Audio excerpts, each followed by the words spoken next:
আজকে শেয়ার করব খুব হেলদি একটা থাই স্যুপের রেসিপি, যেটা বানানোর জন্য আমি আমাদের বাসায় লেমন গ্রাসও লাগিয়েছি। প্রথমে আমরা কিছু মাশরুমকে ভালোভাবে নর্মাল পানিতে ধুয়ে নিব।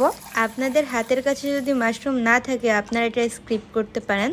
তারপর মাশরুমগুলোকে স্লাইস করে আর চিকেনগুলোকে জুলিয়ান কাটে কেটে নিব।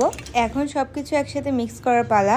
যেই পাত্রে রান্নাটা করব তার মধ্যে দিয়ে দিলাম 4টা ডিমের কুসুম। তার সাথে অ্যাড করে নিলাম আগে থেকে কেটে রাখা মাশরুম আর চিকেন। পাশাপাশি 1 কাপ চিংড়ি দিয়ে এটাকে হালকা একটু মিক্স করে নিব।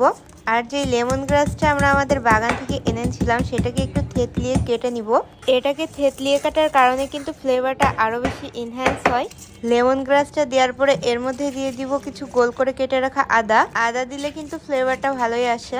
তার সাথে দিয়ে দিব কর্নফ্লাওয়ারটাকে আলাদা একটা পাত্রে পানি দিয়ে মিক্স করে তারপরে এর মধ্যে অ্যাড করব, যাতে করে কর্নফ্লাওয়ারটা এর মধ্যে অনেক সুন্দরভাবে মিক্স হয়। এরপরে দিয়ে দিব 3 টেবিল স্পুনের মতো soy sauce, 1 table spoon red chili powder আর সামান্য পানি দিয়ে এখন এটাকে জাল করব।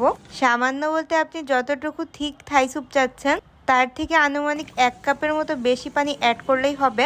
এখন এই স্যুপের মিশ্রণটাকে আমরা চুলায় দিয়ে জাল করব। স্যুপে বলক আসার আগে দিয়ে দিব 2 টেবিল স্পুন লবণ। তারপরে 10-15 মিনিট জাল করে নেওয়ার পরে যখন হালকা বলক চলে আসবে তখন এর মধ্যে দিয়ে দিলাম আমাদের হোমমেড টমেটো সস। আপনারা চাইলে এখানে কেনা সসও ইউজ করতে পারেন। সবশেষে 5-6টা কাঁচামরিচ দিয়ে এইটাকে আরো কিছুক্ষণ জাল করে নিব, যতক্ষণ পর্যন্ত না চিকেনটা সেদ্ধ হয়ে যায়। চিকেনটা সেদ্ধ হয়ে গেলে স্যুপটা চুলা থেকে নামিয়ে ফেলবো। অন্যদিকে একটা পাত্রে কাঁচামরিচ ও 3 টেবিল স্পুনের মতো অ্যাপেল সিডার ভিনেগার দিয়ে একটা সস তৈরি করে নিব।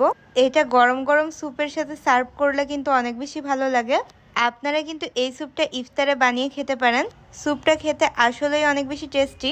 পাশাপাশি কিন্তু এই স্যুপটা অনেক বেশি হেলদিও। স্যুপটা রান্না করার সময় আমি লেবুর রস দিইনি, কারণ আমি মনে করি লেবুর রসটা অতিরিক্ত তাপে দিলে নষ্ট হয়ে যায়। লেবুটাকে আমি কেটে রাখি আর যখন খাওয়ার সময় হয় তখন এটাকে অ্যাড করে খাই, তাহলে কিন্তু এই স্যুপের ফ্লেভারটা বেশি ভালো লাগে।